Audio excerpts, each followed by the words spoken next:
પાલનપુર તાલુકાના કાણોદર ગામે નવીન પુલની કામગીરી ચોમાસામાં મુસીબત સમાન સાબિત થઈ છે। હાલમાં પુલની કામગીરી ચાલી રહી છે અને આ કામગીરી દરમિયાન ચોમાસામાં વરસાદી પાણી દુકાનો આગળ જ ભરાઈ રહેવાની પરિસ્થિતિ ઊભી થઈ છે। બીજી તરફ હાઈવે ઓથોરિટી દ્વારા જે કેનાલ પાણીના નિકાલ માટે બનાવવામાં આવી છે તે પણ અધૂરી છોડી દેવામાં આવતા દુકાનદારો હેરાન પરેશાન થઈ રહ્યા છે। ત્યારે રજૂઆત કરી થાકી ચોકરા લોકોએ કહ્યું કે જો આગામી દિવસોમાં આ સમસ્યાનું નિરાકરણ નહીં આવે તો આગામી દિવસોમાં ચક્કાજામ કરવાની ચીમકી ઉચ્ચારવામાં આવી છે। તાજેતરમાં જે નજીવા પડેલા વરસાદથી 2 ફૂટ જેટલા પાણી દુકાનો આગળ ભરાઈ જતા દુકાનદારો દ્વારા કામ કરતી એજન્સીના કોન્ટ્રાક્ટરોને વારંવાર રજૂઆત કરાઈ છે, છતાં સમસ્યાનું કોઈ જ નિરાકરણ હાઈવે ઓથોરિટી કે એજન્સીના લોકો દ્વારા લાવવામાં આવ્યું નથી। એટલું જ નહીં, વરસાદી પાણીના કારણે ઉભેલા વીજ પોલ એક તરફ પડવાના વાંકે ઊભા છે। ચાલુ વીજ લાઇનના પોલ પાણીના પ્રવાહથી એક તરફ નમી જતા ગમે ત્યારે ચોમાસામાં મોટી દુર્ઘટના સર્જે તેવું સ્થાનિક લોકોએ જણાવ્યું છે। હું કાણોદરનો વતની છું, આમ આદમી પાર્ટીનો મહાસચિવ છું, પાટણ માઇનોરિટી સેલનો। મારી સમસ્યા એ છે કે અહીંયા જે ગટરનું પાણી ભરાય છે એ અને વીજ પોલ જે બેન્ડ થઈ ગયા છે, ગમે ત્યારે મોટી અકસ્માત થાય એ સરકારશ્રીને ધ્યાન દોરવા માંગુ છું। બીજું સ્પીડ બ્રેકર માટે નહીં કર્યું તો અમે રોડ રોકો યા તો રસ્તા રોકો લો અને ભૂખ હડતાલ ઉપર ઉતરજો। ગાંધીજીના માર્ગ ઉપર અમે ચાલવાવાળા માણસો છે અને ગાંધીજીએ જે અમને હથિયાર આપ્યું છે એ હથિયાર હવે ઉગમવાનો સમય આવી ગયો છે। માટે રોડ ખાતાના અધિકારીઓ સરકારશ્રીને મારી નમ્ર અપીલ છે કે આ જલ્દ સે જલ્દ 3 સમસ્યાઓ અમારી દૂર કરે કે મોટી અકસ્માત ન થાય। એની માટે હું સરકારશ્રીને એકવાર ફરીથી અરજી કરું છું કે એનો જલ્દ સે જલ્દ નિવારણ લાવે। મારું નામ મોહમ્મદ હુસૈન મરેડિયા છે। કાણોદર હાઈવે ઉપર મારી ઓટો પાર્ટ્સની દુકાન છે। પુલ અત્યારે જે પુલનું કામ ચાલી રહ્યું છે એ પુલના કામમાં ગટરની અવ્યવસ્થા છે અને સર્વિસ રોડ ઉપર બમ્પ નથી મૂકેલો, જેના કારણે લોકો ઓવર સ્પીડથી પોતાનું વ્હીકલ લઈ અને અમદાવાદ તરફથી આવી રહ્યા છે। ભવિષ્યમાં કોઈ મોટી જાનહાનિ થાય એની રાહ જોઈ રહી છે નેશનલ હાઈવે ઓથોરિટી।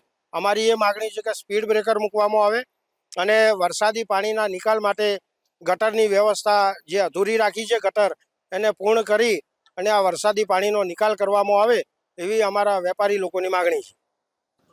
મારું નામ મોહમ્મદ રફીક બડુ છે અને બહુ દિવસથી અમે શિકાયતો કરીએ છીએ। બ્રિજ વાળો નથી કહેવાનું થાય છે અમારે, પણ કોઈ અમારી સુનવાઈ થતી નથી અને બહુ દિવસથી બ્રિજનું કામ ચાલુ છે અને ખૂબ ફેરા અમે એઓને ટકોર કરી છે, પણ તો બી એઓને ગટરની લાઈન અડધે લાઈને મૂકી દીધી છે અને આટલે પાણીનો ભરાવ થાય છે। 1-2 છાંટા બી પડે તો આટલે પાણી ભરાઈ જાય છે અને આવાવાળા જવાવાળા માણસોને બી બહુ તકલીફ થાય છે, અમારા દુકાનવાળાને બહુ તકલીફ થાય છે અને અહીંયાથી ગાડી નીકળવાવાળી બહુ ઓવર સ્પીડ નાખેલી છે, તો અહીંયા બમ્પ બી નથી મૂકેલું।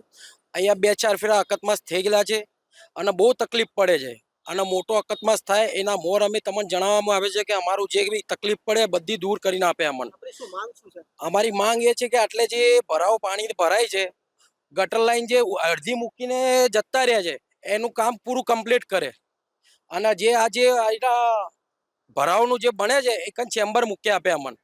અને અહીંયા એટલે 2 દિવસના અંદર બ્રિજ પડે એવું લાગે છે, એટલે થાંભલો જે છે ઇલેક્ટ્રિકનો થાંભલો એ પડે એવો છે, એના અંદર 3 થી 4 ફૂટનો ખાડો પડી ગયો છે। તો એનું બી જે થાય એની વ્યવસ્થિત સરવાર કરીને એનું કમ્પ્લીટ કામ કરે, જેના વજહથી કે જવાવાળા માણસોની બી તકલીફ ના પડે અને દુકાનવાળાને બી તકલીફ ના પડે અને કોઈ મોટું નુકસાન ના થાય। કાણોદર ગામના સ્થાનિક અને દુકાનદારોએ જણાવ્યું કે પુલની કામગીરી શરૂ થઈ ત્યારથી દુકાનદારો અને અહીંના લોકો હાલાકી વેઠી રહ્યા છે। અનેકવાર હાઈવે ઓથોરિટીને પણ આ બાબતે જાણ કરવામાં આવી છે, છતાં લોકોની રજૂઆતો કોઈ જ ધ્યાને લેવામાં આવતી નથી। દુકાનો નજીકથી જે સર્વિસ રોડ પસાર થઈ રહ્યો છે ત્યાં ઓવર સ્પીડમાં વાહનો પણ ચાલી રહ્યા છે। પાલનપુર, અમદાવાદ સહિત મોટા શહેરોને જોડતો આ નેશનલ હાઈવે હોવાથી રાત દિવસ ભારે વાહનોનો ધસારો અહીંયા રહે છે। જોકે સ્પીડ બ્રેકર ના મૂકવાના કારણે પૂરપાટ ઝડપે વાહનો દુકાનો આગળ સર્વિસ રોડ પરથી જ પસાર થાય છે, જેના કારણે નાના મોટા અકસ્માતો સર્જાઈ રહ્યા છે। ત્યારે સ્પીડ બ્રેકર મૂકવા માટેની અમારી રજૂઆતો આજ દિન સુધી અધ્ધરતાલ જ રહી છે। કાણોદર ગામના વર્ષોથી દુકાન ચલાવતા દુકાનદારોએ કહ્યું કે નવીન પુલની કામગીરીના કારણે નજીવા વરસાદમાં જ દુકાન આગળ 2 ફૂટ જેટલું પાણી ભરાઈ જાય છે।